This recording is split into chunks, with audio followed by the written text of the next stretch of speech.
Yeah, it doesn't want us allowed to do two of them at the same time. All right, well, we'll do that. It is being recorded, so it's going to do it up on live. It looks like we have a couple of Linda Foley's. Is that true? There were 2 Linda Foley's registered. Oh, maybe her husband. Hi, Linda. Can you want to unmute yourself so we can hear you just now? Make sure you're okay. She can't unmute herself. Well, actually, we're going to start making them into the co-hosts as well, so they float up to the list. Hello, now I'm unmuted. Hello. Hey, hi, Hi. Linda. So you're in twice I'm in twice. where you were. I don't know how that's Yes. possible. You actually registered twice also. Yeah, I know that. Because I wasn't sure whether my registration counted. John, thank you for doing this. Oh, for sure. Okay. should we, Can I be let ready? Larry Arch in? Yeah, let Larry in. Okay, hold on. And any other candidate should be let in right now. And we have Michael. And somebody is just John. We don't know who that is. Yeah, I didn't let John in.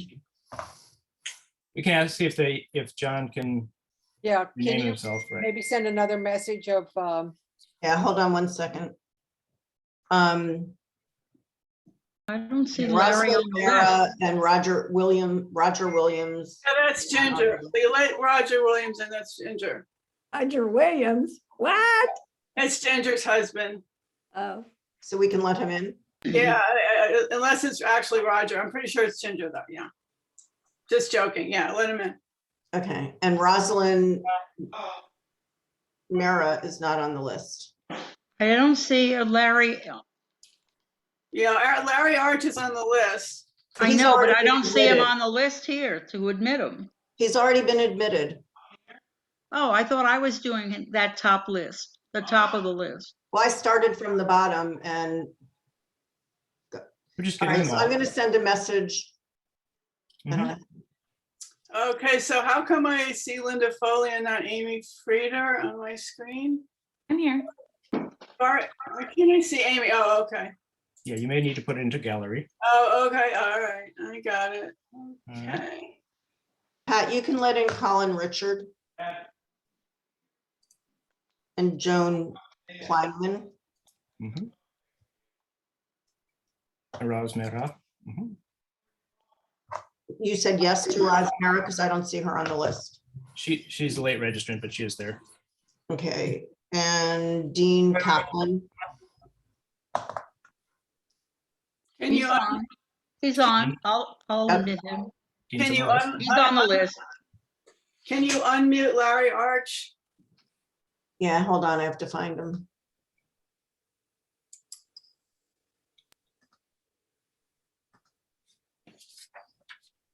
Oh, let's see.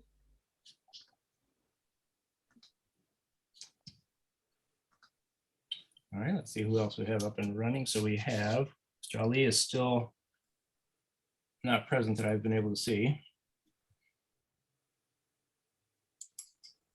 So Hello. Linda, Amy, Colin, and Michael.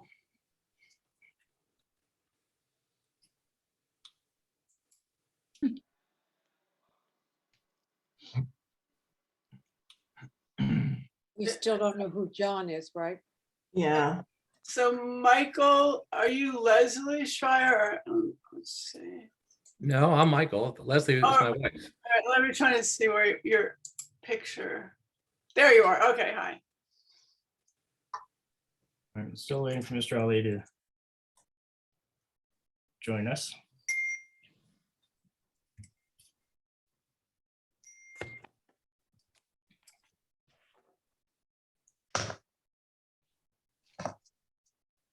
Meantime, just do a final check. Linda, are you able to speak? Can you give us a quick little mic check? We can see you. You're Sure. off mic.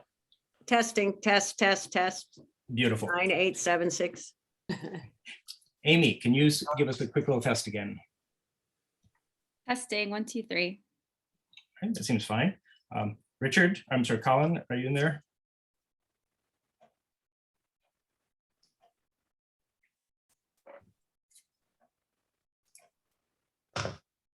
You get him so he can talk. Let's see if we can. Oh, it just worked now. Thank you. All right, there we are. Thank you very much. All right, and last but not least, Michael. Sure, I'm still here. Can you hear me now? beautiful. Yep. All right. Thank you. And then I see Sakib say could test his sound. All right.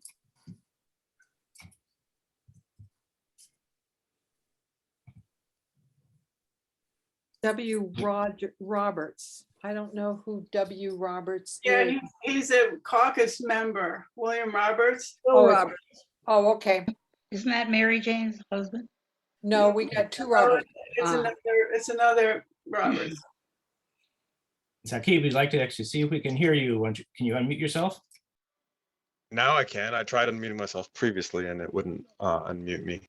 All right. Can you hear me?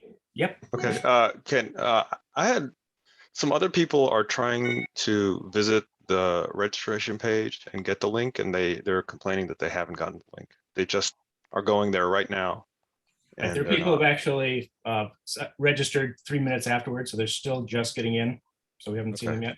We'll check on them. So will they will get in. They will be able to get in. Right, we're doing a check off the list right now. So I'll Okay, let them cool. in as. Thank as you. we- that's true. I'll get till 7:20. So I don't touch it tonight. I'll touch it tomorrow. and then- It's 1 minute after 7, so we should be letting people in, right? We are letting people There in. are many people in here.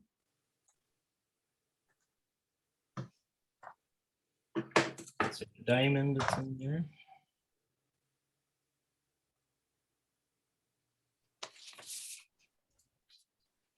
Hussein.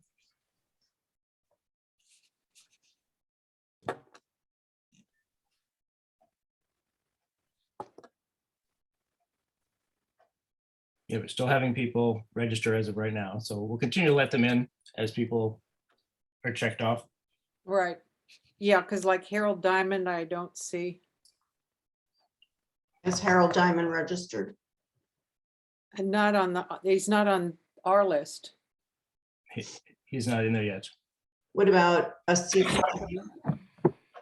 See if Hussein is not yet. Yep, he just came in. Yep, he's there. Okay, Paul Lee, yes. okay, so we said. Did someone let John in? John was no last name.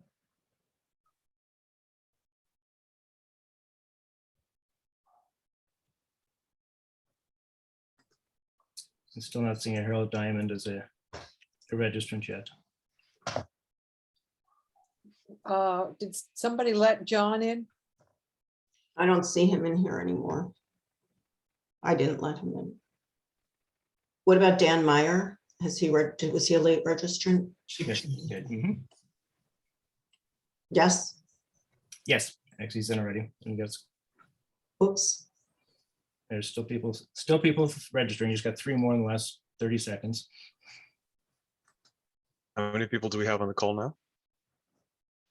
67.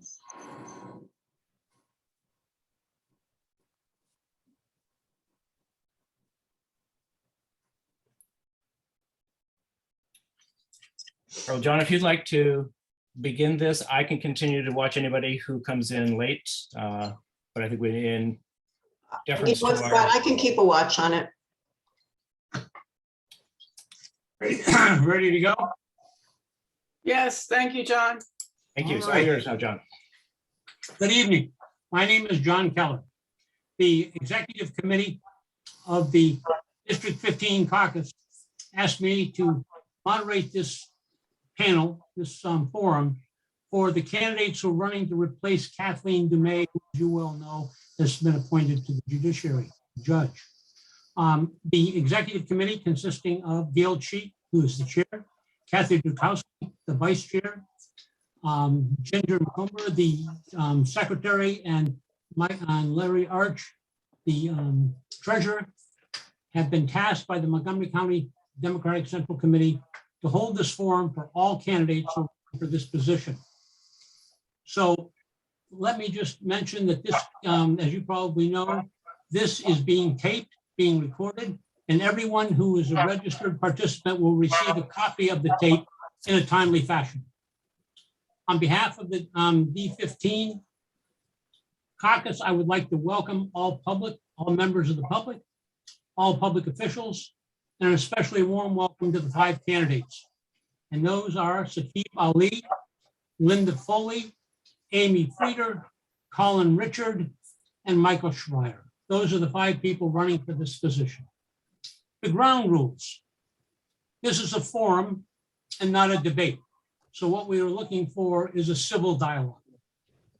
All questions were submitted ahead of time, and no questions will be taken from the chat. We will only be asking the questions that previously were submitted. We will get to as many questions as we can. In chat, please be respectful and civil, and do not comment about any of the candidates. Each candidate will have up to 2 minutes to respond to the question. At 1 minute and 50 seconds, I will ring the bell. Then at 2 minutes, hopefully politely, I will interrupt, because each one of you have 2 minutes to speak and answer it. Candidates should limit their responses to the questions and not make comments about other candidates or their positions. I hope I've been clear in explaining the rules of the game. Having said that, we're going to go through questions. I'm going to rotate through the 5 candidates alphabetically. We'll start with, the first, go to the last, but then we'll rotate alphabetically. So the first question, as you all know, and this will go to Saqib and then the other 4, provide a brief introduction of who you are, why you are running for office, and why you believe you are the best candidate. Saqib, your time is starting. Sure. My name is Saqib Ali. I live in North Potomac, Maryland. I'm a 46-year-old software engineer. I got my degrees at the University of Maryland. I'm a proud girl dad. I'm a former state representative, and I represented District 39 in the Maryland House of Delegates. I'm a very well-known progressive, and I've been living in Montgomery County for over 30 years and over 17 years in the same house. I believe that I'm the most accomplished and qualified candidate for this position because I've done the job before. If you send me to Annapolis, there's going to be no learning curve. I know how the work's done. I'm ready to go. I was the first Muslim elected official in all of Maryland in 2006 when I got elected. When I got there, I passed something called the Legislative Voting Sunshine Act, which made all our votes that are taken in Annapolis in committee on the internet, so everyone can see how your legislators are voting. So that's really important, and that changed the way Annapolis works. And after I left office, I didn't like disengage and sulk and go away. I stayed engaged.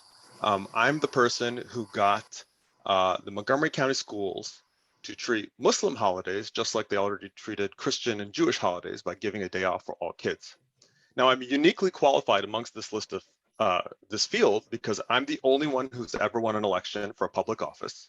I'm the only one who served. I'm ready on day 1. And I'm the only one who declared an interest in this seat well before the vacancy came up. I've been running my campaign for 16, 17 months now. It's well funded, and I'm ready for the election in June. And I'm going to be running in June, regardless of what happens with this vacancy, but I do hope to get appointed.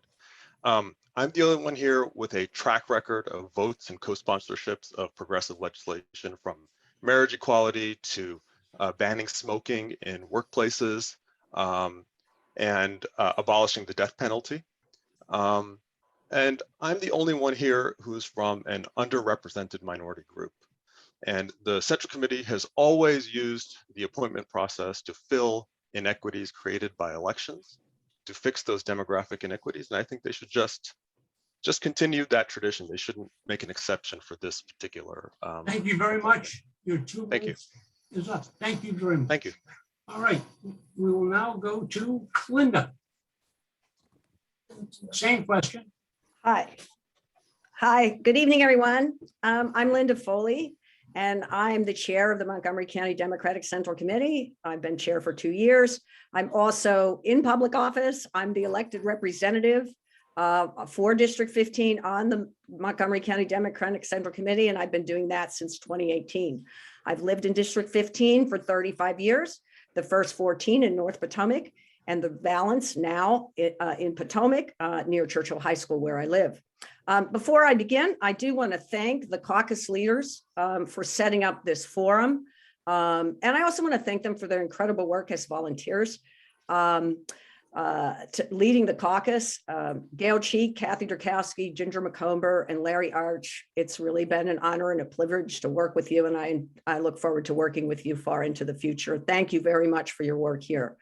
As far as my work history, just very briefly, I was a national union leader. I was the first woman to be president of the News Guild CWA. I'm a journalist by trade.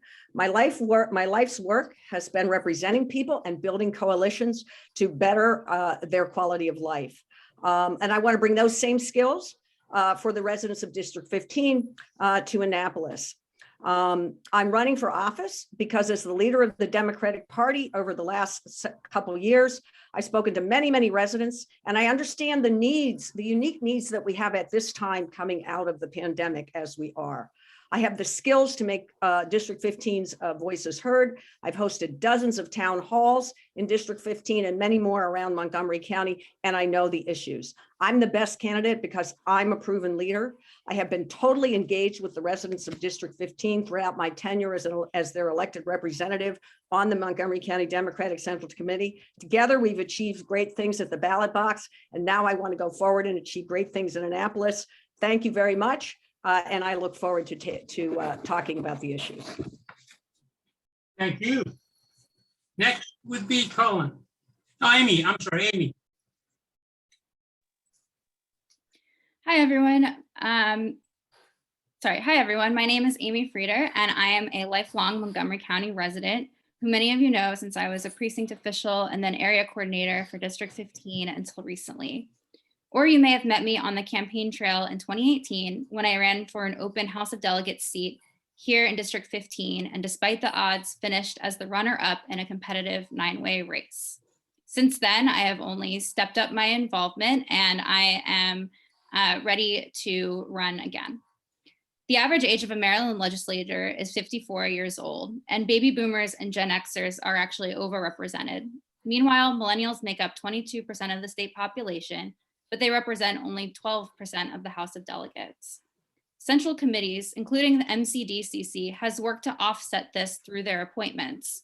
For example, Delegate Janelle Wilkins, Delegate Jazz Lewis, Delegate Alonzo Washington, Delegate Carol Resnick, Delegate Lisa Bel Castro, most recently. Our House of Delegates would likely be even older on average if not for these appointments of young people. Additionally, very few LGBTQ people serve in the Maryland House of Delegates, and as someone who planned an advocacy day with the LGBTQ Democrats in Montgomery County, I understand how certain issues disproportionately affect LGBTQ people and how great it would be if we had more legislators who could help champion them. In 2018, the only LGBTQ members elected or re-elected in the House of Delegates were delegates Gabe Acevero, Bonnie Collison, Ann Kaiser, Luke Clippinger, and Maggie McIntosh, who we have just learned is retiring soon. There's nothing more I'd like to do than serve the community that has raised me and given me so much.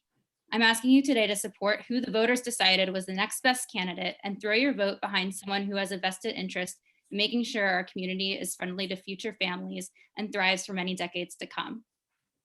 I have proven support in District 15, as we saw in the most recent election. And I think it would be fantastic if we stuck to what the voters have decided. Thank you.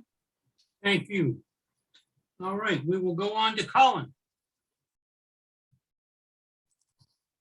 Thank you. I'm Colin Richard. I live in North Potomac. I'm the father of 4, and this is a community that I care greatly about. The success of its businesses and schools and institutions are vitally important to me. My career is centered on understanding change and developing paths forward, whether in past experience researching financial inclusion efforts, experience working as an attorney in private practice and at technology companies, and in recent endeavors where I've been focused on Maryland economic policy. I'm applying for this vacancy because I'm very interested in helping to build a more equitable future Maryland economy. There's been several significant strategic achievements in the last few years. Infrastructure investment, the blueprint for Maryland's future, and ongoing efforts focused on the future economy, including a work group focused on transforming manufacturing in a digital economy. There's a lot of efforts that are significantly focused on some of these topics. And I think the next sessions of the General Assembly are going to be an opportunity to be present as we work together to help create this future economy. The second reason I've applied is because if appointed, I would not be running for this office in the primary. I believe that this is relevant for four particular reasons. The appointment process has continued to affect District 15 more than the other districts in the county. Following this appointment, 3 of the 4 members of the District 15 delegation will have been initially appointed to their current office, which is more than any other district. Second, this is the closest the next primary that this has occurred of any appointment in the current delegation. This will be less than 7 months before the next primary. Colin, I'm sorry to interrupt. Your 2 minutes have expired. So we will now go on to Michael. Good evening, everybody. Thank you for taking your time out this evening. I'm Michael Schreier. I'm not a polished politician. I haven't held any office before, and I'm not on any committees or anything like that outside of voter protection. For the last 3 election cycles, I have participated with either at the presidential level or at the state level for voter protection. And I have, through my work doing voter protection, I've realized that democracy is not a spectator sport. And so sometimes you have to get in and just do it yourself. And so that's what I'm planning to do here. I've lived here in the same house here in District 15 for 25 years. I have 2 kids. They've both gone entirely through the MCPS system, graduating out of the Richard Montgomery IB program after many, many years in lots of different schools along the way. I have, I like to think that I'm the most qualified. You'll be the judge, but as a lawyer for a variety of downtown DC firms, I have experience across a wide range of industries, from IT to service companies to construction to housing, higher education, you name it. I've represented companies in all of these areas. Married with that, of course, is my background in unions. I started off my career as in-house counsel for the largest federal employee labor union, and then worked for the government for several years protecting workers' rights. So I bring sort of a unique perspective. I also, am a problem solver. Using my unique background, I got myself onto the American Arbitration Association's roster of arbitrators at a ridiculously young age because of my diverse background, where I hear disputes involving parties in a whole variety of industries. And I'm always amazed whenever I hear a case. It usually doesn't turn out the way I thought it was going to turn out after I hear the evidence and apply the law. That's the type of problem solving that I'd like to bring to District 15. Michael, I'm sorry to say you 2 minutes goes very quickly. Especially for a lawyer. I can't clear my throat less than 2 minutes. I apologize. All right, Linda, we're going to start with you in this round. And the question is, what are your top 3 legislative priorities? Okay, thank you. So my top 3 legislative priorities for this session. Number 1, we have an infrastructure bill that was just passed, the massive infrastructure bill that was just passed by Congress. And there's a lot of money out there. Between $10 and $12 billion is coming to Maryland.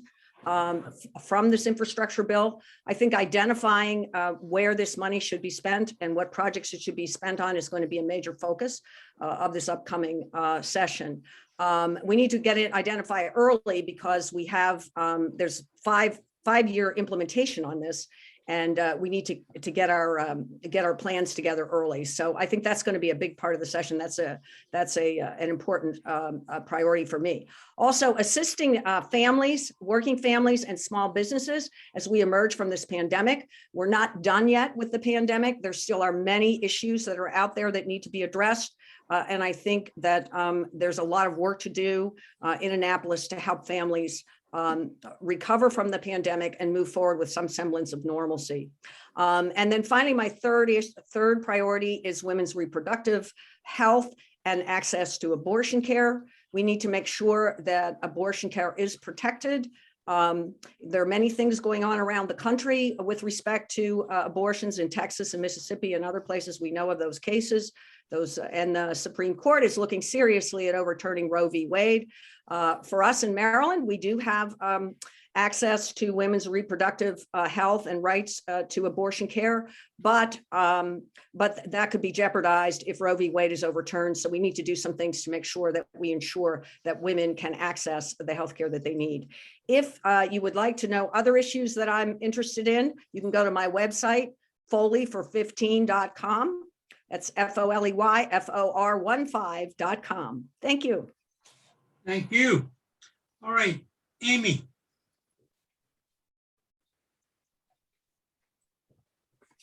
So as a delegate, my top 3 legislative priorities will be improving our democracy, passing policies that support working families like the one I hope to raise in Montgomery County, and protecting our environment. So for democratic reforms, I think it's unfair to the public that so many of our elected officials have started serving in the Maryland General Assembly as a result of this rushed process that favors the opinions of a few people on a committee, most of whom don't live in the district, rather than the voters of the district themselves.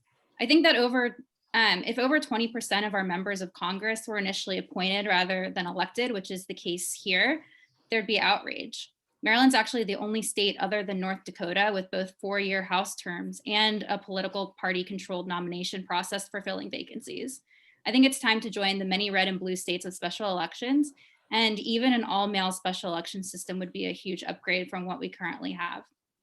For passing policies that support working families, the Time to Care Act will be one of my priorities when I'm a delegate, as I'm already on the listserv for and I'm a member of the Time to Care Coalition. I have a personal interest in paid family leave, universal pre-K, subsidies for childcare, fair work hours, and other measures that help young working families. So you can be sure that I'll be a strong advocate for them. I've already been an advocate for policies like these. I testified in the General Assembly to pass paid sick leave as the Women's Caucus Chair of statewide Young Dems, and planned, launch, and ran an advocacy effort to organize other young women to advocate in support of it. For protecting the environment, I support the Climate Solutions Now Act with its renewable energy goals and the Environmental Rights Amendment, which will make it easier to pass laws and litigate in support of the environment.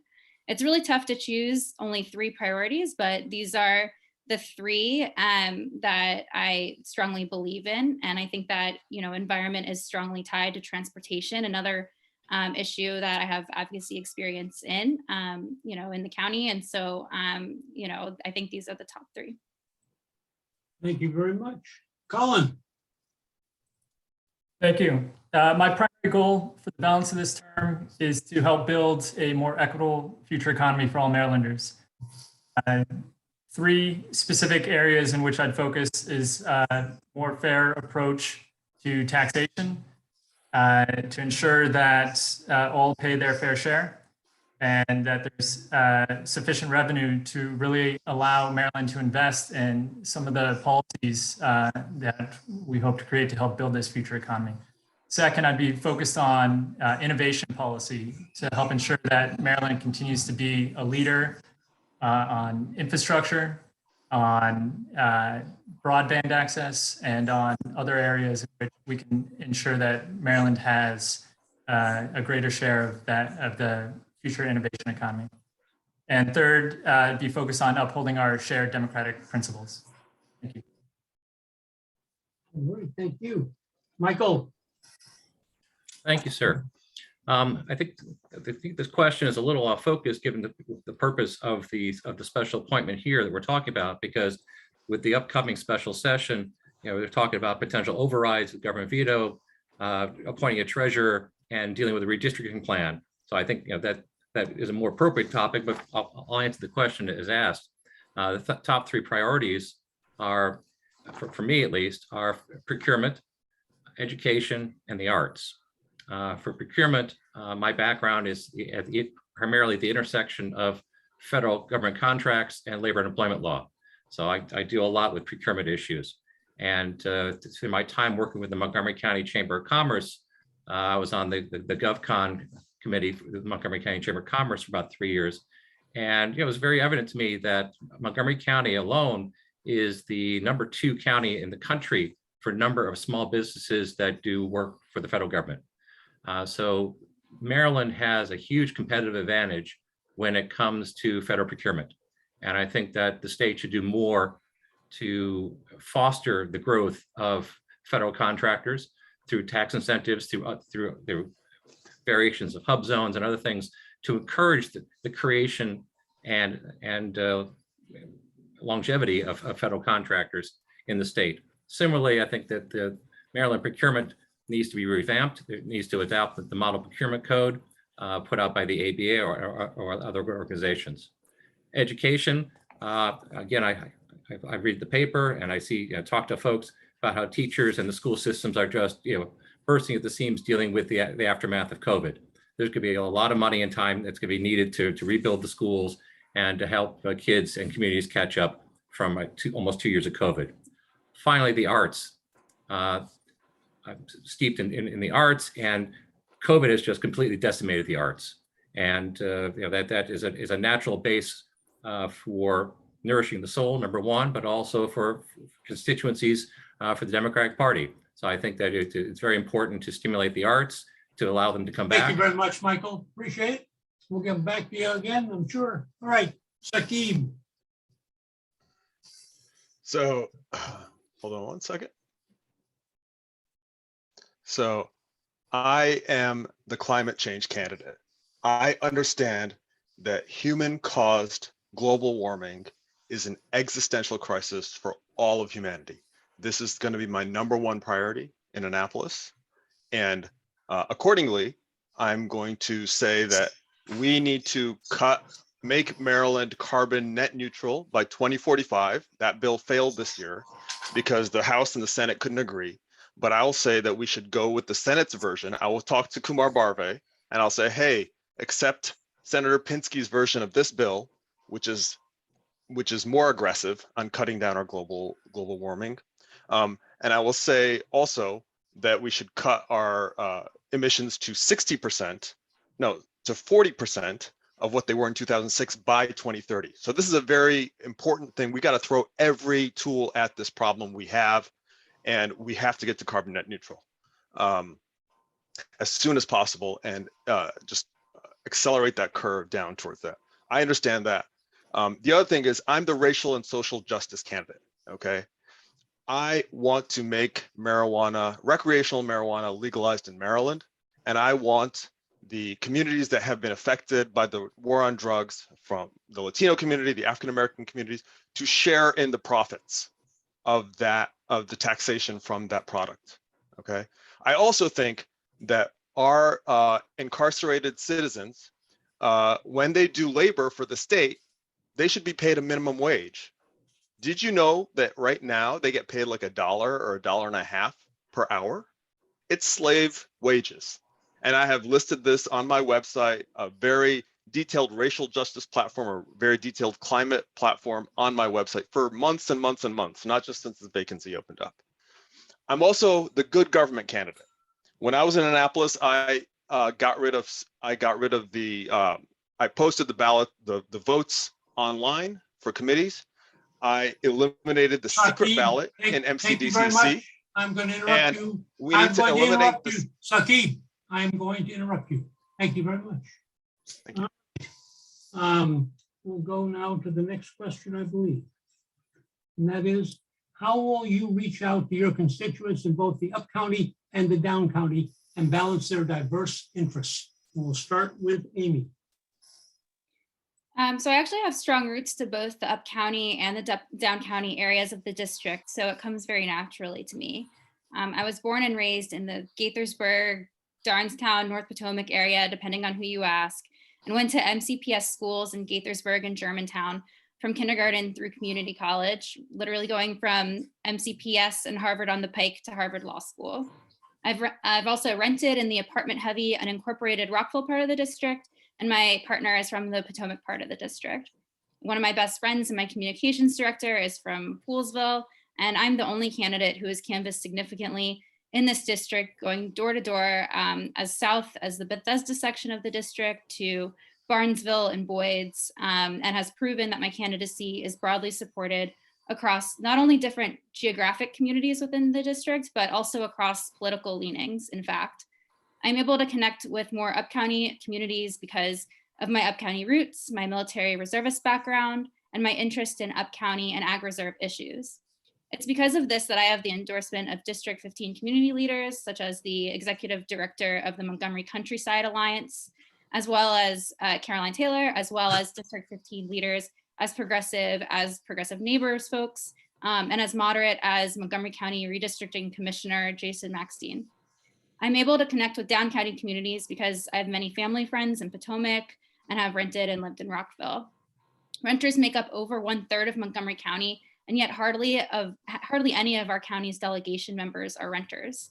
And as someone who's not yet a homeowner, once appointed, I would not only help ameliorate that disparity, but also be a true ally for housing affordability from Bethesda, Boyd's, Barnesville, and every community within the district, particularly the renter heavy districts. Thank you very much. We will now go to Colin. I think that this is a function of two primary components. It's being present and it's being available. I think the desire to listen and understand the issues is the key component, and hearing more and wanting to work through the issues, try and find solutions. That's characteristic of my career over the last decade, and I think it's something that I bring to this as well. Thanks. All right, thank you very much. And finally, Michael. Not finally, but thank you. And I'm sorry. I think there's one or two people after me still. So reach out to constituents. Again, I'm trying to interpret the question here a little bit, but I've lived down county for the last 25 years. So I'm very well versed in the folks who are down county. As far as up county folks, my kids, having gone to the magnet school, had friends all over the county. So we have acquaintances all throughout the county. So have roots all over the place. As far as specifically reaching out to folks, again, I'm not the polished politician everybody else is, and for purposes of this special nomination, I don't know if this is precisely the right type of question to ask, but if you're asking for my strategy, how I'm going to actually wind up doing if I have to participate in the primary, very simply, one of my adult children now works for a Democratic communications firm downtown. I plan to tap that. And my other kid did a lot of extensive work through Democracy Summer and through Jamie Raskin, and has a vast network of foot soldiers throughout the county. So I can easily tap into that. And then I will tip my hat to Amy, because 4 years ago, she came knocking on my door, and I thought that was a highly effective program. I actually voted for you because you're the first candidate in 25 years who actually came to my house. So I tend to emulate that. All right, thank you very much. We will now go on to the next question, which is. You missed me. I'm sorry. You missed Sakib. Sakib, You missed Linda also. Okay, I'm sorry. I'll get my card straight here. Go ahead. Who should go ahead? Sakib, go ahead. Okay. So I want everyone to please pay very close attention to this answer. My answer is going to be significantly different than what other people said. So firstly, I will listen to everybody. I will be very accessible. Everybody knows that when I was in Annapolis last time, they could text me, email me, tweet me, Facebook me, whatever. Even late at night, they'd get an answer, in a minute or two, usually. Now, Delegate Mark Corman is known for being super uber responsive. But I like to think that I was Mark Corman before Mark Corman became cool. Anyway, I'm going to listen to everybody, but then I'm going to do what I think is right for the community. And I may not, because I think if you worry too much about this balance business, you can come up with bad policy. And I'm going to give you two examples. In District 15, if you ask everybody and try to balance people, do you want to shift the redistricting, the school redistricting borders, school boundaries? They'll tell you no, because they want to keep their school boundaries exactly as they are. But the effect of that is to keep Black and brown students out of their schools. So they may not agree with me, and I may not balance their concerns, but I think I'm going to push for the right policies. The other thing is District 15 has so many very wealthy millionaires and billionaires, even Dan Snyder, Josh Rails. They may not like, if I try to balance their interests, I don't think that'll be good policy. I'm going to push for higher taxes for the ultra wealthy. And even if some people in District 15, North, South, East, or West don't like that, that's what people are empowering me to go there to do. And we have to do the right thing and not always just like stick our finger into the wind. All right, thank you very much. We will now go to Linda. Thank you. We can talk about what we want to do and how we want to talk to people, but let me just point out that as chair of the Montgomery County Democratic Party, I instituted a very aggressive campaign to hold town halls in District 15 and across Montgomery County. We held more than a dozen town halls and forums in District 15 over the last couple of years since I've been chair, and many more across the county. Those are very, very effective. We were a pioneer in that area, and I intend to do that even more if you send me to Annapolis. What I want to do is institute regular meetings, regular town halls and forum using technology, digital technology, some in person, across the district. And that's really a great way to get feedback and input from people. When we did these town halls, it was great for the elected officials to hear from their constituents, and it's great for the constituents to interact with their elected officials. The other thing, as county party chair, I have been in contact with precinct leaders constantly across District 15, has one of the greatest precinct organizations in the county. Believe me, I know that. And those folks are in every single neighborhood in the county. I think that's a great way for an elected leader to stay in touch with what's going on around the district. As for the future, I do want to build a network of HOA leaders and other community-based groups to meet regularly on a regular basis with them. And I also think it's very important to meet regularly with leaders of underserved communities in our district. And that's true for the up county as well as the down county. So there are many ways that we can listen and communicate with each other and be effective, and then together, build a strong voice. Linda, thank you very much. District 15. Thank you. Thank you. Thank you. All right. Excuse me. Next, we'll start with Colin. And the question is, what will you do to help families that have been hard hit by COVID? Do you support the passage of the Time to Care Act? Do you support paid medical and family leave, fair work hours, extended subsidies for childcare, and universal pre-K? Thank you. Yes, I strongly support paid family leave. I hope it's something that is implemented in Maryland in the upcoming session. The form that it may take, I think, will still be determined. Strongly support expanding support for childcare coverage and universal pre-K. And I think generally this topic raises one of the central themes of why I was interested in applying for this vacancy, is that we have an opportunity here to help build a more equitable future economy. And that addresses many of these issues, reducing economic inequality, ensuring there's access to better paying jobs, and providing the support so that all Marylanders can thrive. All right, thank you very much. We will next go to Michael. Thank you. This is an area near and dear to me because this is what I represent clients on frequently. As far as paid sick leave, paid family medical leave, these are all things that the federal government requires federal contractors to provide to all federal contractors. And since we have a sufficiently large number of federal contractors in Maryland, Maryland is starting off from a better position than most other states. But still, there's the whole entire non-federal workforce that should have paid medical and family leave. The Time to Care Act is roughly analogous to what was passed in the District of Columbia several years ago. That bill has had spotty success. It has its issues. Would like to perhaps tweak the current Time to Cares Act to work out some of those issues to make it work better. But to provide a modicum of family leave and sick leave to individuals, I think is what modern democracies across the world are providing. And so my personal opinion is that I think that Maryland should encourage this as well. As far as subsidies for childcare and universal pre-K, yes. And as far as providing care to families hard hit by COVID, you get the economy rolling again, get everybody back to work in high-paying jobs, well-paying jobs of meaningful work. I think that's the best way we can get people back on their feet again.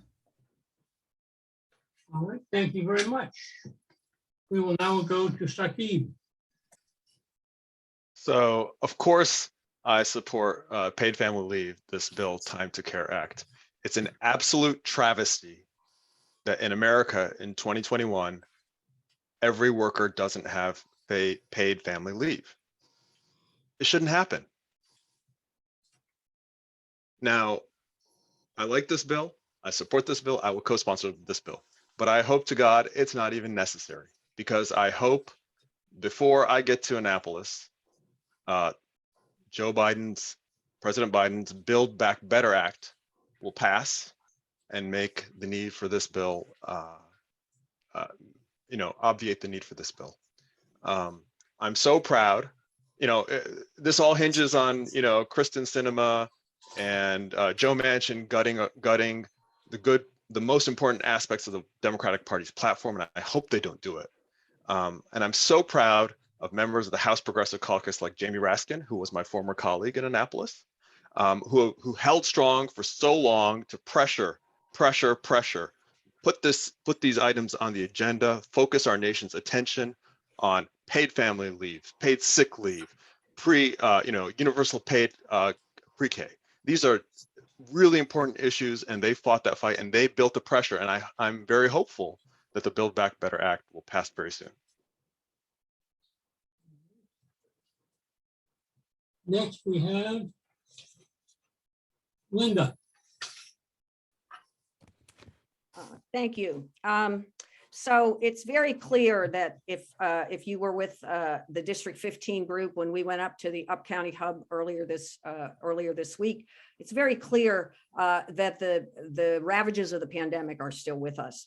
The food insecurity in this county is heartbreaking, and it's if you haven't ever volunteered at the Up County Hub, please do it, because it's really worth it.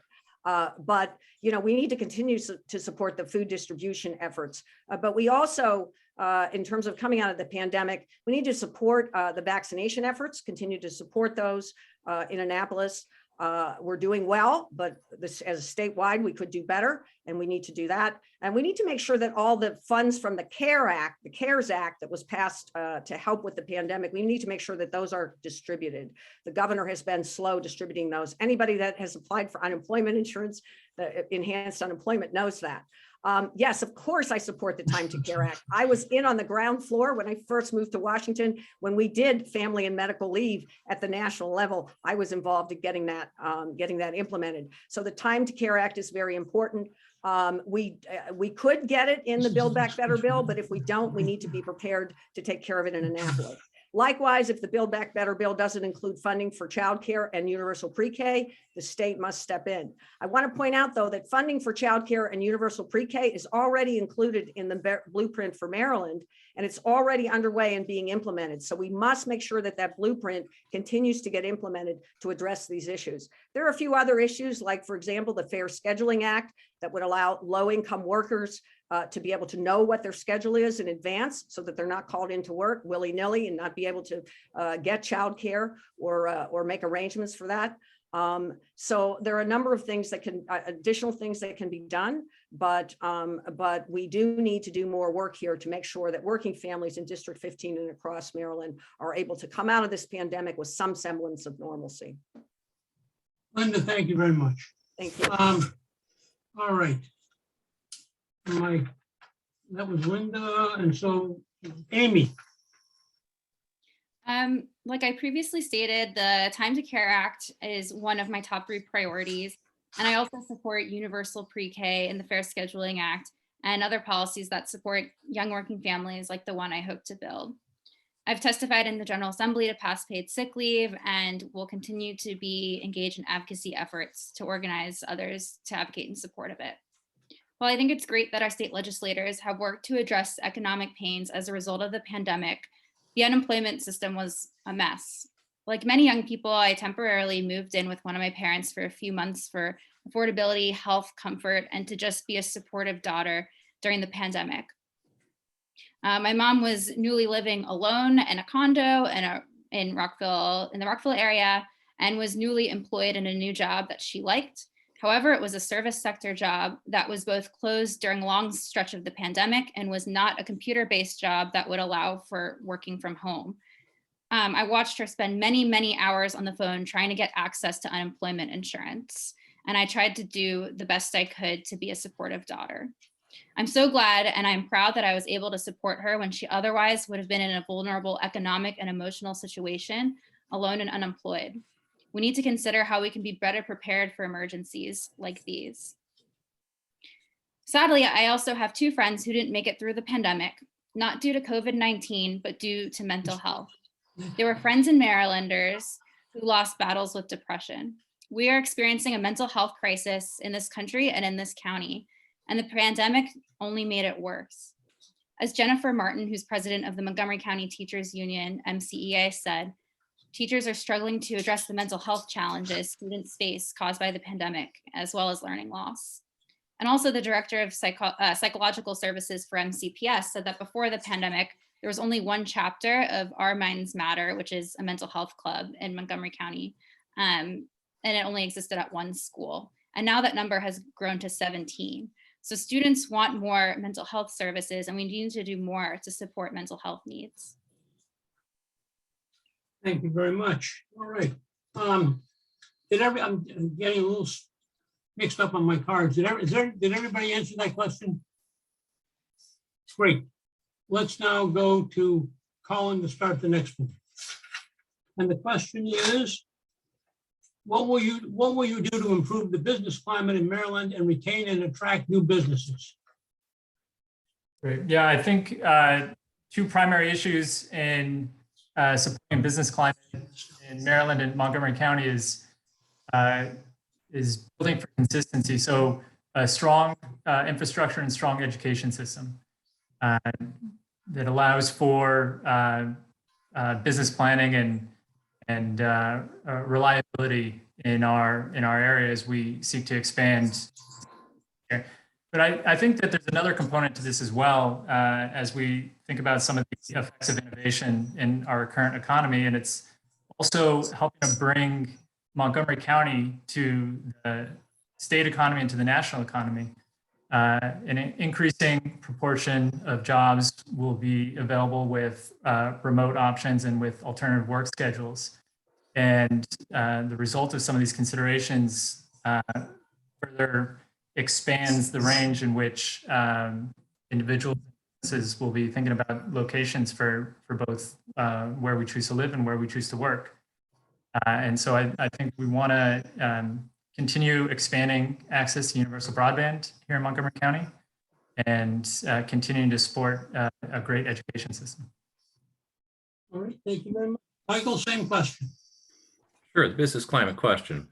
Well, I see there are three things that can be done to improve. Number one is to improve the overall feeling of regulatory and enforcement focus of Maryland government officials. Number two, tax. Number three, some kind of business development or hub zones. As far as regulatory certainty, I've represented clients throughout the DMV. And in my experience, the folks in the executive branch, both at the state and the county level, presume that all employers, that all businesses are guilty until proven innocent, which does not exactly help with the business climate. Given that kind of focus, many businesses would prefer to go across the river to Virginia, where it's not as anti-business, or at least not perceived as anti-business as much. So I think that there needs to be some adjustment in the tone of enforcement to encourage businesses to say, hey, look, things aren't so bad here, Maryland. Come stay in Maryland. Come build a business in Maryland. Number two, tax. Again, dealing with a lot of clients throughout the DMV, many clients will choose to move to Virginia because of perceived tax issues. Again, it's not necessarily that taxes are overall higher in Maryland, but there's a perception. And so I think it's part PR campaign and part readjusting the taxes to incentivize certain businesses that the state, as part of its economic picture, wants to encourage. Thank you very much, Michael. Appreciate it. All right, Saqib. You know, I think the business climate in Maryland is pretty darn good. And Saqib, we're having difficulty hearing you. testing, can you hear me? Yes, better. Okay. You know, I think the business climate in Maryland is pretty darn good. And, you know, Michael alluded to it. A lot of these are just right-wing talking points. You know, if you look at our overall tax burden, it's the same as Virginia's, or even lower in some instances. So, you know, I think we're doing fine. What I would like to see, the way to attract more businesses to Maryland is to make our schools the best in the country. Let's pay our teachers more. Let's build the best facilities. Let's build, let's recruit the best teachers from all across the country. And let's make Maryland's superpower be the best schools in the country, instead of like trying to do like a race to the bottom for the lowest taxes, right? And if we have the best schools in the country, then people from all over the country are going to start moving here, flocking here. Highly educated people, high achievers will start moving here, and then employers will come too. So, you know, I think we have to be careful about falling into this trap of repeating sort of like an urban legend.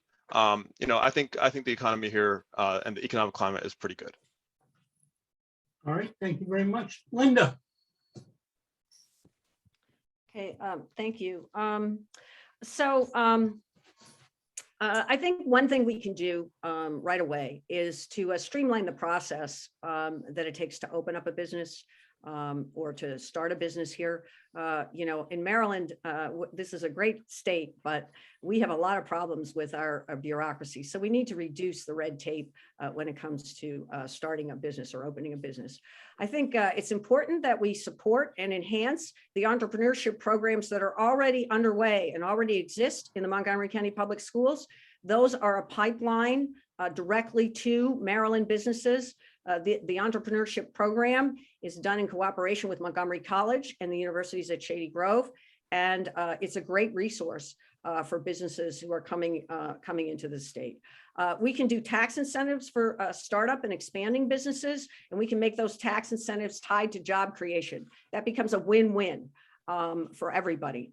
I'm very much in favor of promoting Shop Local and putting resources behind that. I think we can use established and planned development centers, such as the Shady Grove Life Sciences Center and the proposed Great Seneca Creek Life Sciences Center, to attract and keep new and developing industries. A recent example of that is the migration of Novo Nordisk to Montgomery County. And then finally, we do need to support and enhance the infrastructure around businesses, including and most especially education, but other important community components like roads and community services that will help attract and keep businesses in our community. Thank you. Thank you. Amy. Our region is already thriving in certain sectors, as was said before, the life sciences sector and biotech, but we have significant room for improvement. Too many people I know have moved away from Montgomery County and instead are starting to build families in DC and Virginia, in large part due to proximity to work, transit, lively entertainment options, and even public policy. Likewise, businesses are choosing to not locate in Montgomery County because they're seeking proximity to those young, highly skilled talent and transit options and policies that support businesses. Too many young working families and businesses alike have determined that their needs are better met downtown or across the river. Just a couple of years ago, we spent precious local resources on attracting Amazon HQ2 to White Flint and missed out on the opportunity to see that investment result in high-paying jobs and improved transit. Policies that support working families also help attract businesses because they attract young talent. For example, DC is more amenable to young families in that it offers universal pre-K starting at age 3. By not matching DC, we're pushing young people downtown.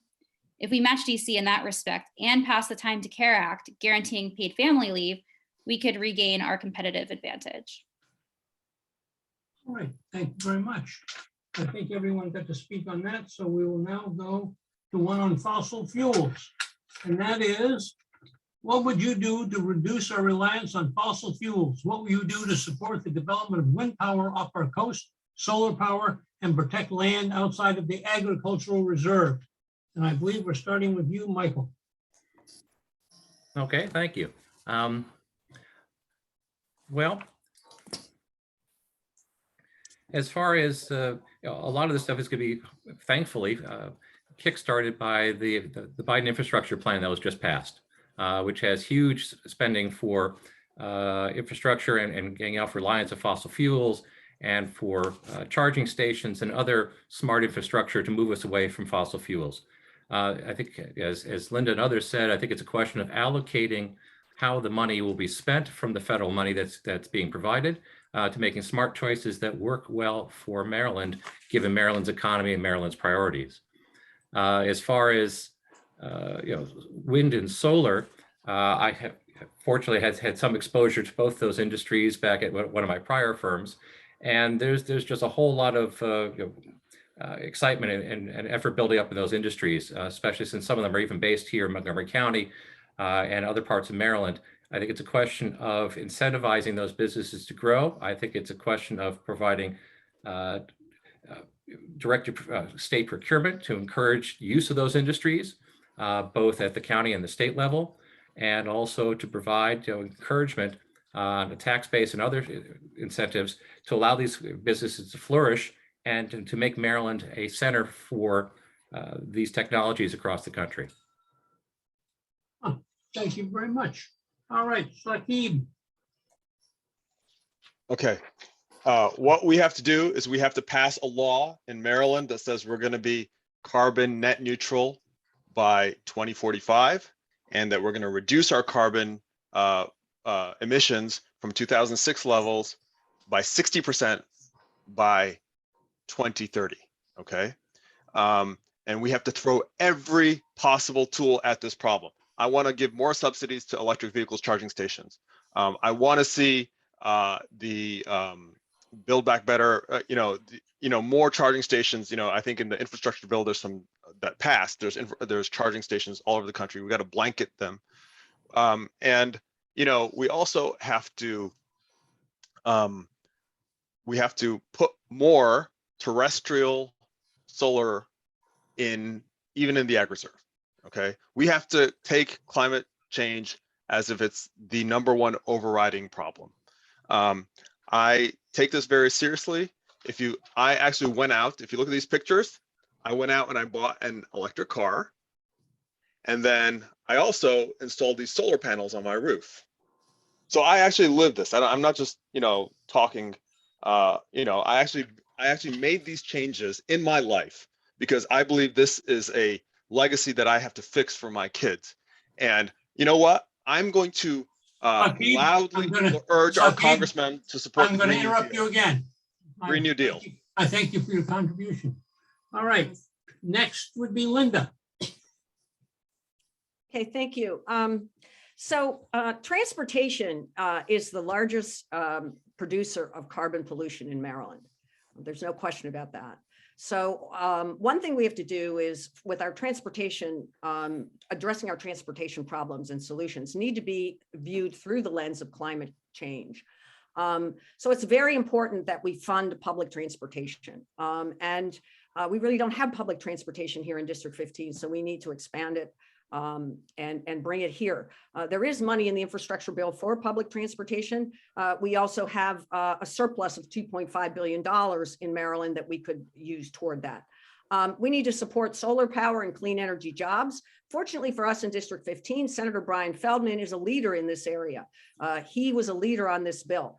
But here's the problem. We're behind already on the targets for wind and solar power that were included in the 2019 Clean Energy Jobs Act. So we need to get to square one. Charging stations are important, electric charging stations for electric cars. There is money in the infrastructure bill for that. We need to identify that now, where we need to put those and start putting them in. We need net zero buildings. And we need to change our building standards so that we have clean buildings, clean energy buildings that we're putting up. And we need to fight off proposals like BG&E's Pay It Forward that would extend pipelines into areas where they don't exist. We're closing the Dickerson incinerator, yay, but that's not enough. We must close all coal-fired plants in the state. And then finally, I just want to say that in District 15, in addition to Senator Feldman, we also have Representative David Frazier Hidalgo, who is a leader on this issue. And if and when I get to Annapolis, I will follow their leads because they've been making great progress, helping to lead us to make great progress here in Maryland on these climate change issues. And I look forward to working with them as we go forward on these issues in the future. Thank you. Thank you. Amy. So I agree with the renewability standards and the building standards the other candidates have already mentioned. And I totally support policies that make electric vehicles more affordable and convenient. Props to Saqib for walking the walk, walking the talk. When my old Camry dies out, I dream of driving a purple Tesla around District 15 and being maybe a little bit too much of a spotlight, but hopefully that's not the only thing that you take away from everything I've said tonight. I've already mentioned my support of the Climate Solutions Now Act, which addresses renewable energy targets involving wind and solar, as well as the Environmental Rights Act. And protecting the environment, like I said earlier, is one of my top 3 priorities. I'm proud to be a part of organizations that work to improve our public transit and our infrastructure. Both the county's Vision Zero Equity Task Force, which worked to study equity concerns in Vision Zero to make our streets and our communities safer for pedestrians and cyclists, as well as the Greater Shady Grove Transportation Management District Advisory Committee. I know it's a mouthful, and it's something that I've been proud to do in honor of a friend of mine who was struck by a car in Gaithersburg when she was biking, as well as in response to hundreds of collisions involving pedestrians or cyclists in our county each year, and the CO2 emissions that come with congestion and traffic. I'm committed to protecting our environment and improving the transportation options in our community in doing so. I believe we deserve better transit and walkable, bikeable neighborhoods that are safe for our children, our seniors, and everyone in between. Thank you very much. Colin. I think 2 of the primary goals for state policy on this issue should be zero emissions before 2050 and a significant investment in clean energy jobs. And I think the support for the move to electric vehicles and the necessary supporting infrastructure in the state that will enable that should be a big focus for Maryland as well, both for the emissions reductions, but also for the benefits that accrue to our existing infrastructure. By helping to move energy production to counter-cyclical times in the day, it's going to reduce some of the wear and tear on grid, and that's going to be to the benefit of the state as well. And I think some of the efforts there will have secondary benefits to the state. All right, thank you very much. We will now move to the next question. What will you do to increase the amount of affordable housing? How will you assist renters? Would you consider zoning reforms? If so, what reforms? And Amy, we're going to start with you. Sure. So like I said before, renters make up over a third of Montgomery County, and yet hardly any of our county's delegation members are renters. And as someone who's not yet a homeowner, once appointed, I would not only help ameliorate that disparity, but also be a true ally for housing affordability. Not enough members of the Montgomery County delegation supported Delegate Janelle Wilkins' renters' rights bill, and if appointed, I would strongly advocate for it. I also know that many young people have delayed becoming homeowners because of student loan debt. As someone who's taken out a significant amount of student loans, I can relate.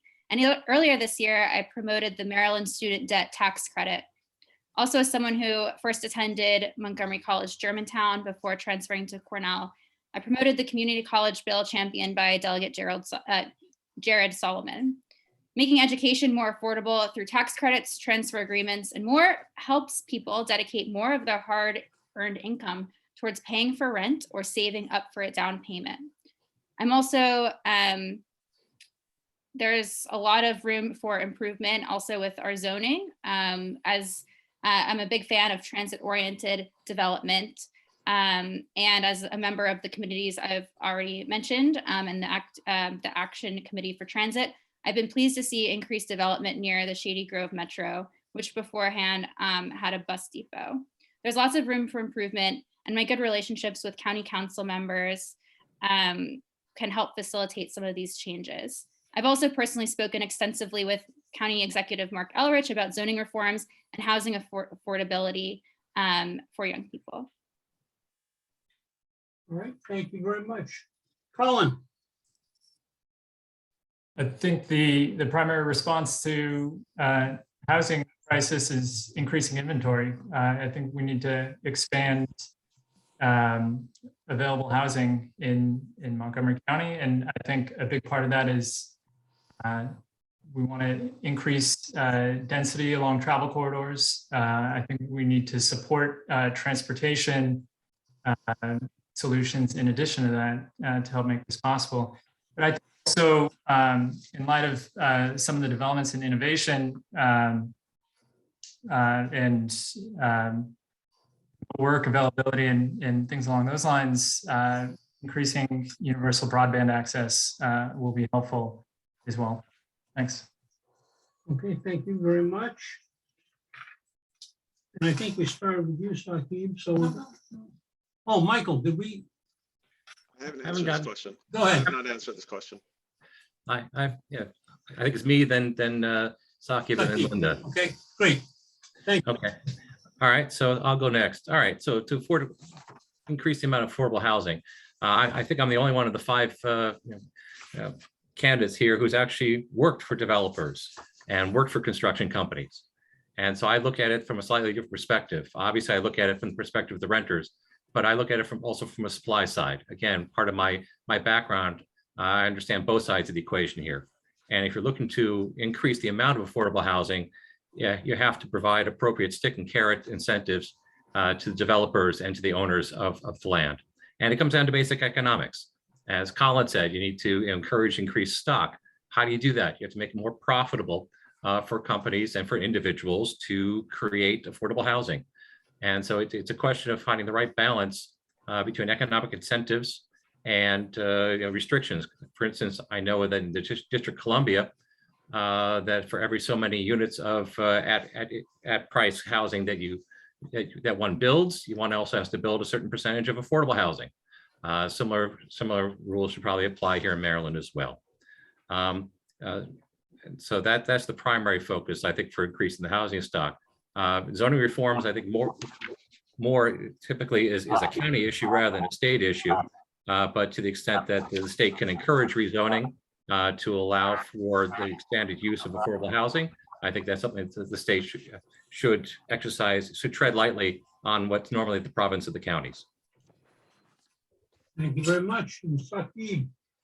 Okay, so I look at this as a social justice issue. Okay, we have more and more people come to this county, but they don't have any place to live affordably. Okay, so what do? I'll tell you one thing that really bothers me. Where I live in my neighborhood, we have all these single family houses. Okay, lots of them. There's actually a law that says, a county law, an ordinance that says, you can't build a townhouse in this neighborhood, and you can't build a duplex, and you can't build a fourplex in this neighborhood. Why? So what the result is that these housing prices keep getting higher and higher. Okay, so the people who have houses, they're getting richer and richer and richer. But the people who don't have houses, they are being permanently priced out. Okay, and who are those people who don't have houses? They're typically younger people, immigrants, browner and blacker people.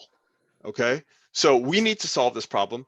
I believe we need to eliminate single family laws that say you can only build single family houses in these neighborhoods. Okay, because those just help like generational wealth passed down from rich people to their kids, and they lock out other people from joining that conveyor belt to wealth, which accrues with home ownership. So we need to eliminate single family only zoning.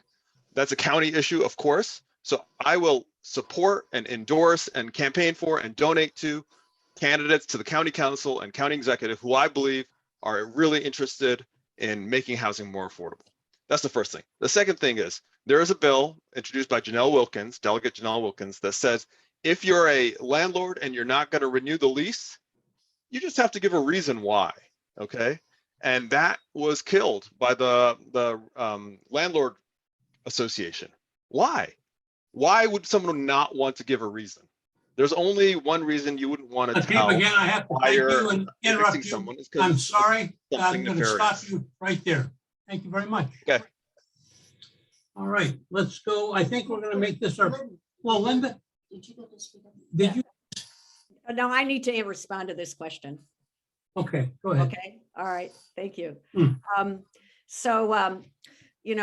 Unfortunately, or maybe fortunately, but unfortunately for this debate, the issue of affordable housing in Maryland is primarily a local issue. That's usually where it's addressed. In fact, there's and we may want to change that. There's a very interesting op-ed in the Baltimore Sun that ran today or tomorrow that talks about how we could possibly look at changing that and giving the state maybe some more say-so.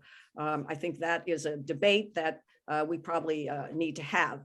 But right now at the state level, there are some things we can do. I think we can support incentivization of builders to build affordable housing. There are things we can do to incentivize them to do that. And we can partner with local jurisdictions to build and maintain affordable housing. And then again, we can reduce the red tape for developers who are looking to build more affordable housing. In terms of renters, there was some legislation that was enacted in the last session to protect renters. There were 3 renter relief bills that were enacted, but there were 20 that were not. So there's a lot more we can do there. The bill sponsored by Delegate Wilkins was mentioned. That's one of them. We can also do, for example, increase the cost that it takes to file for evictions to try to curtail serial evictions that are still too rampant across the state.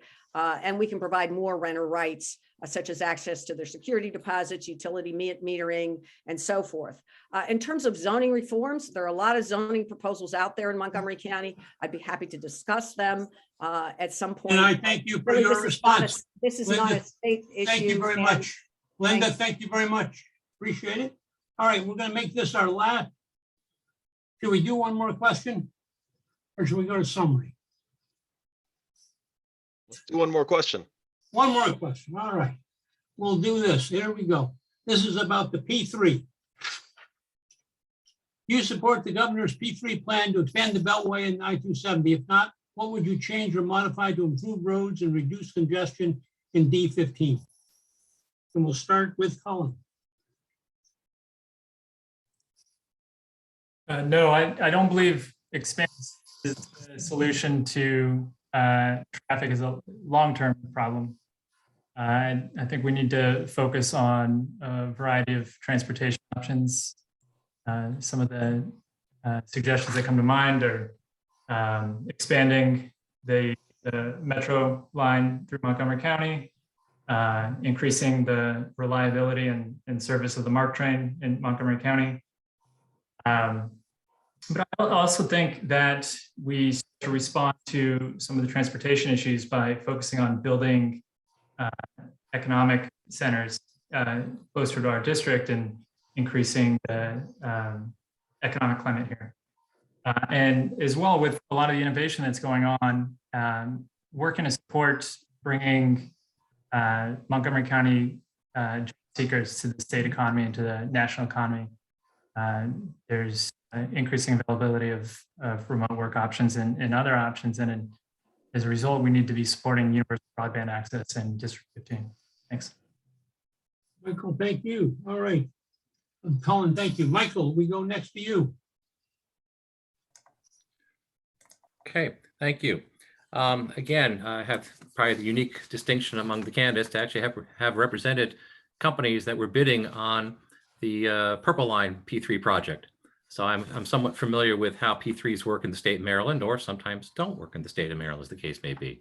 And I'm not quite sure what this question was trying to get at, whether it's talking about the propriety of using a P3 as a funding mechanism, or whether to expand the Beltway and 270 altogether, because those are two very different questions.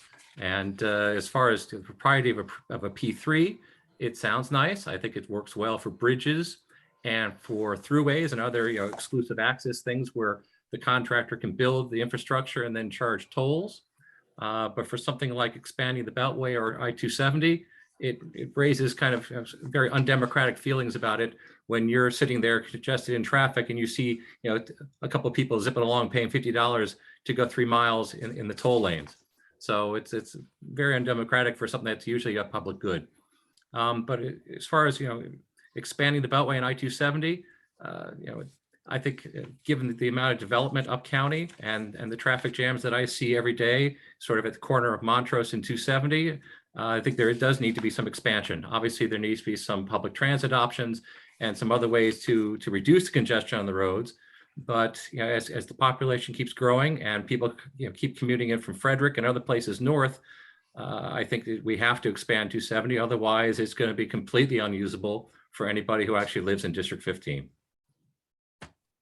Thank you very much. Saqib. Yeah, I'm opposed to public-private partnerships. I think that roads should be owned by the state and by the people, not by private corporations. The governor experimented with a P3 on the Purple Line, and it was botched.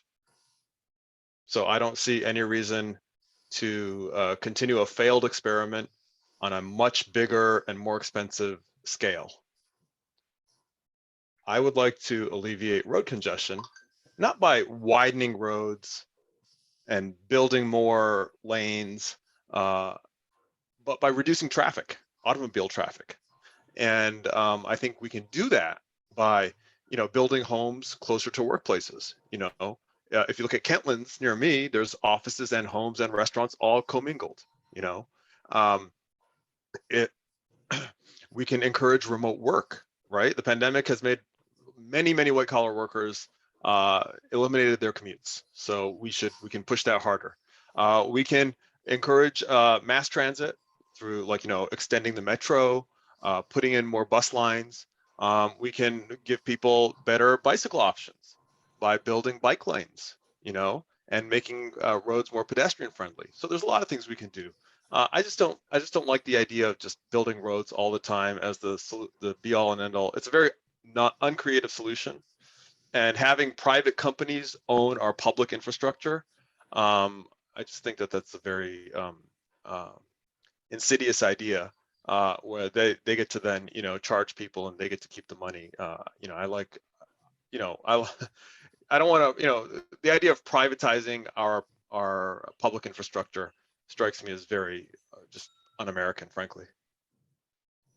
Thank you. Linda. As a former regular commuter on I-270, I know really well what the traffic problems are in District 15 with 270, but I do not support the governor's plan. I do not support the public-private partnership. For one thing, the governor's plan will not solve D15's up-county transportation problems. The toll lanes, or the Lexus lanes as they're known, will end at the inter-county connector. How in the world does that help commuters in Germantown and Clarksburg? It doesn't. And the other thing is it's way too expensive. It's going to cost almost $100 a day to commute on those toll lanes, according to the tolls that were published the other day during rush hour. I think reversible lanes on 270 is a possible answer. That will allow us to use the road in a way it should be used, rather than expand the road and have 4 lanes that aren't used in the morning and then 4 additional lanes that aren't used at night because of the traffic flow. But if you had reversible lanes, you'd make the best use of the road. Obviously, more public transportation is needed. We need expanded bus service. We need rapid bus transit like they have already established on the Maryland 29 Colesville corridor. We could do that on 355. We could look at that parallel to the 270 corridor as well. Last mile transportation is important, bike paths and pedestrian walkways. And I would like us to look at midday travel, expanding midday travel on MARC. Right now, MARC is only operating in the morning and in the afternoon. There's no reason why we can't have more access to MARC in our community. And then the final thing that I want to stress here is, again, any transportation plan that we adopt must not exacerbate the effects of climate change. And we need to keep that in mind. And that's another reason to oppose this proposal by the governor. Thank you. Thank you. Amy? So as the last person answering this question, there's not a whole lot that I have to add. I think Colin and Saqib really hit the nail on the head. And, you know, it's you know, there are accountability issues, there are equity issues, there are many issues with the P3 and how it's just a short-term solution. As a commuter, and you know, as someone who has commuted to Fort Meade, you know, I would take 270 to 495 to 95 to 32, and even during my weekend duties, there would be, you know, traffic on 495. But there actually used to be a bus going straight from Gaithersburg to Fort Meade, and it was discontinued, and I was really bummed because it would have been extremely convenient and would have you know, cut down on a significant commute for me. So I totally understand you know, where folks are coming from, but I think we can also be creative in reducing reliance on single occupancy vehicles. You know, some of the more creative things that you know, haven't been mentioned yet are Incentrip, which is a relatively new program, and you know, I think we need to think long term about you know, our transportation and our infrastructure options. Thank you. All right, we'll go now to the final step, and that is each of you will have 2 minutes to summarize your candidacy and why people should vote for you. And I'm going to go in reverse alphabetical order. So Michael, start off, please. Thank you, everybody, for the opportunity. As indicated before, I'm the only novice here, having not been on public commissions and not holding other offices. So I thank you for the opportunity. I'm a little bit of a wild card, but I possess a lot of experience that I think the other candidates do not. Again, I've represented individuals, companies, nonprofits, universities, a wide range of industries and individuals in a variety of industries. I have the background and the knowledge about how these industries work, about how government works, about how government regulates these industries and individuals, and how to improve it. You know, as to why me, why now? As I said before, I see that democracy is not a spectator sport, and I look across the river to what happened in the recent Virginia elections, and I see a shift in the electorate.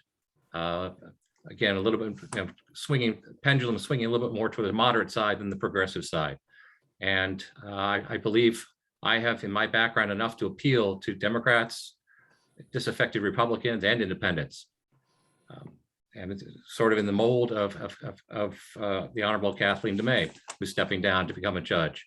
I believe that she sort of hewed that line of a quasi-moderate, and I think that the nominee who gets the nod from District 15 should reflect the demographics of D15 in particular, and not necessarily that of the county as a whole. And I believe that, given my background and experience, I represent the interests of D15, and I ask that I be appointed to the position. Thank you. Thank you very much. Colin. I'm Colin Richard. from North Potomac. I'm a father of 4, and this is a community I care greatly about. I want to continue to see the businesses and schools and institutions of our community thrive. I've applied for this vacancy because I want to help build a more equitable future economy for all Marylanders. But I've also applied for this vacancy because I look forward to the District 15 voters selecting the next delegate in June for the full term. I think having the opportunity to hear this discussion tonight has been great. The opportunity to hear a range of views on a range of policy matters. And I think that's something we can look forward to in June if there is a open competitive primary for the district's voters to select. Thanks. Thank you. We'll go now to Amy. So in the most recent primary election for delegate in this district, I knocked on thousands of doors for months, even in the rain and the snow, and that one strange day that was so windy that everything was canceled. Despite my runner-up finish, I'll forever be thankful for the team of District 15 residents that threw their support behind me with phone banking, canvassing, and getting out the vote. Building a campaign from scratch, as well as meeting and speaking with District 15 residents to hear about their daily concerns and learn about the issues that were most important to them, was more fulfilling than I could have ever hoped. And I'm so proud of the support that District 15 has given me. I submit my application and I'm here at this forum to honor those 5,289 District 15 residents who believed in me to fight for their best interests in Annapolis. I think that putting faith in those voters by nominating me for the vacancy makes sense. The Central Committee actually has a precedent for tapping runner-up candidates for appointments like these. Delegate David Fraser Hidalgo of District 15 first ran for delegate in this district in 2010, finishing as the runner-up candidate. 3 years later, MCDCC decided to appoint him. As the runner-up candidate in the most recent race for this exact position, and as someone who knocked on those thousands of doors, I hope you will strongly consider my candidacy and affirm the most democratic outcome in this very rushed nomination process. As a former District 15 precinct official and area coordinator who only recently stepped down, thank you so much to all the precinct officials who are here and for all you do for our community. Thank you. Linda. Thank you. It's been my honor to represent District 15 residents on the Montgomery County Democratic Central Committee for these past 3 years.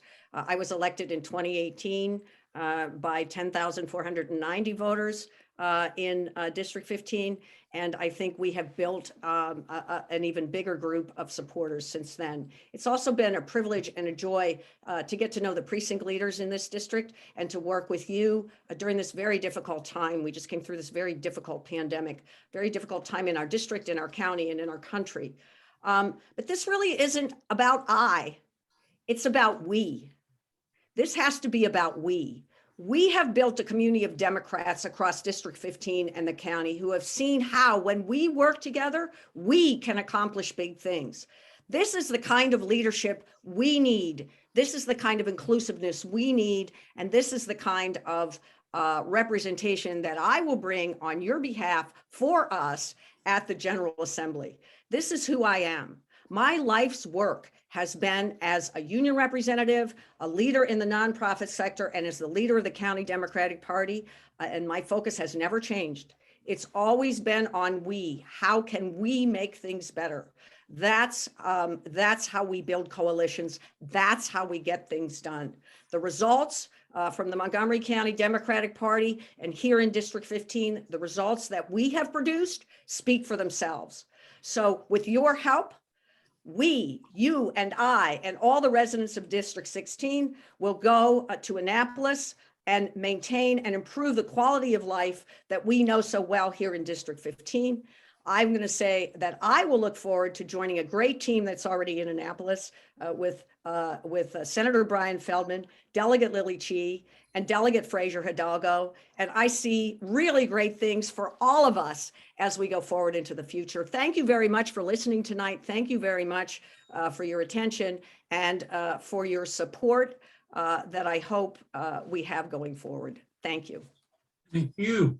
Saqib. Hi, can you hear me? So I just want to take a moment to speak directly to the members of the MCDCC that are on this Zoom call right now. Now, you've seen the endorsements. You saw that I was endorsed by the Montgomery County Muslim Council, and you've seen that Linda has been endorsed by some labor unions. And, frankly, those are expected endorsements because Linda comes out of the labor community and I come out of the Muslim community. And frankly, if one of us hadn't gotten those endorsements, it would be kind of surprising. But we did. And now you're in a position, now the labor community is asking you to do one thing, and the Muslim community is asking you to do different. And you're in the position to decide what to do. So when you're making that decision, ask yourself this. Ask yourself this about the labor community. Are there friends and supporters of the labor community in our government at any level? And the answer is yes, there are many. At the county level, at the state level, in Congress, even the president is a friend of organized labor. Now, ask the same question about the Muslim community. Are there Muslim elected officials? And the answer is no. There are zero at any level from Montgomery County, all the way up. So you can think of this, let me put it a different way. Suppose you had a piece of pie, okay? You had one piece of pie, but you had two really good friends asking you for that piece of pie. Now, one of them was healthy and normal, and one of them was starving and skinny. Who would you give the pie to? I know my answer. It's quite obvious. So I ask for your vote on November 30th. Thank you very much. Thank you to all of the candidates for giving your time and your effort. The public arena is a challenging one, and I hope all of you find a place in it. Thank you to all of you who attended, and I hope this helped you along the way to make a decision about who to support. Good night and good luck. Thank you. Goodbye. Bye-bye. Thanks, everyone. Thanks, John. Thank you. You're welcome. Thanks, everybody. Thank you.